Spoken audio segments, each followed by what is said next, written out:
As you can see, this vehicle has a flat tire. Actually, it's 2 flat tires. It's been sitting there for a while. So let's see how easy it is to use the Fanttik air pump.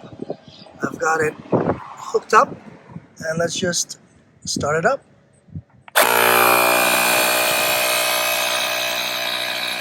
I know it gets a little loud, but right now it's only been about a minute and the tire is already being inflated, and it'll be just plenty enough. It's got a slow leak, but it'll be plenty enough for me to be able to take it to the shop and change those tires. But what a great little tool when you're in a pinch.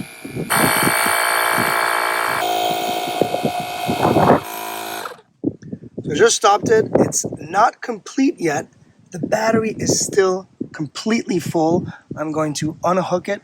This is plenty of air for me to get to the shop. Like I said, such a cool little thing. Let's look at our other tire here. Yeah, we'll do that one as well, and we'll be on our way. Just finished inflating both tires. I didn't do it from zero, from flat to full, but just enough, like I said, to bring me where I need to go.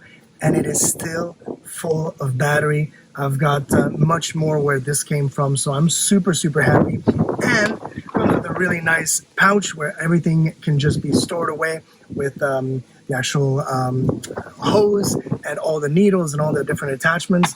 Put that in the pouch and put it in the glove compartment. Super happy with the Fanttik air pump for tires and all sorts of different things. It's awesome.